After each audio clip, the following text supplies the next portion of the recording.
Hey, my name is Dr. Natalie Lopez, and we're going to go over a quick and easy under 5-minute lower body mobility drill that you could do before bed.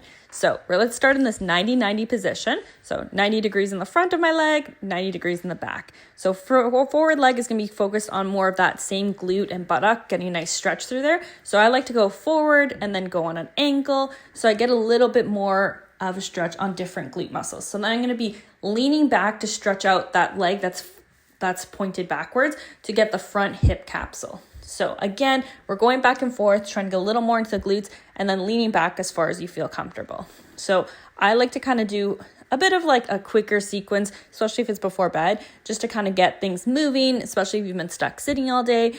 This is a great way to open up the hips joint as well as getting some movement into the muscle. So you can do this before a workout as well. Just keep it at a faster pace versus hanging out for 45 seconds to a minute. So make sure you're doing both sides. So coming forward, and you can see there I'm coming on an angle towards the toes. That helps me get into some of the deeper muscles in through your back of your hip. And leaning back as far as you feel comfortable. You might feel some pinching, and if you do, respect that and just don't go as deep into that stretch and just sit up taller if that's the case.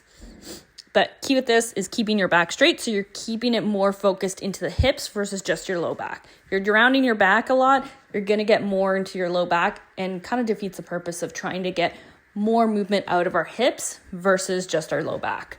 So getting a nice little stretch, all sorts of angles of our hip joint as well as our muscle. So after that, we're going to switch on over, and I like to kind of get into this sort of like quadruped tabletop position, whatever you want to call it, adductor stretch. So this is going to be stretching out your groin muscle, and then we'll actually sneak in getting into our hamstring. So you're going to rock back and forth, and you should feel stretch on the inside of your thigh. And then you're going to turn your foot out, and that's when you're going to feel your hamstring getting a little bit more of a stretch.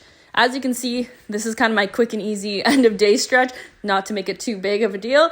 But if I do it consistently, I've noticed a huge difference. And also that's less effort if you just do it quick and easy before bed. So reaching back, getting a little bit more of that inside of the thigh muscle getting stretched. And then you're going to turn your foot to get more into that hamstring. So rocking back as far as you feel comfortable.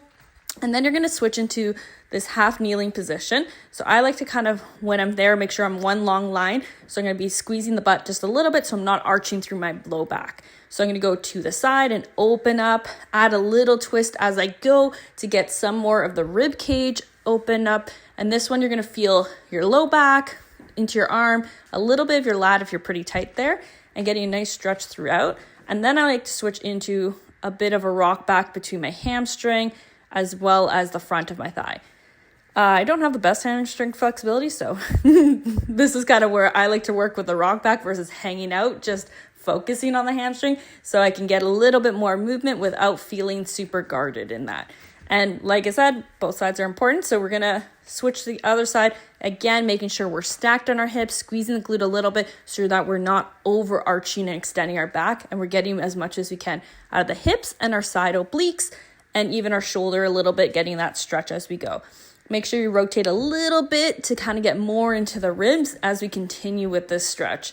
So this is kind of my favorite because it incorporates your hip, your back, as well as your shoulder. And that's kind of why it's my quick and easy end of day stretch that makes me feel like I actually got a little movement in. So I'm going to reach back, rock into a hip flexor stretch. And I find that rocking back and forth gets a little more movement. For me, I find it kind of blocks my body from overguarding any stretching that might be like limiting me in any moment. Sometimes if I try to hold a hamstring stretch, my body gets a little panicky and it's like, uh-oh, we're too tight, so it doesn't want to stay in that position. So I find the rock back can be nice. So this one, we're going to do what's called a thread the needle, but I like to add in a bit of a child's pose at the end. So that way you can get a little stretch in below your rib cage, in between the shoulder blades.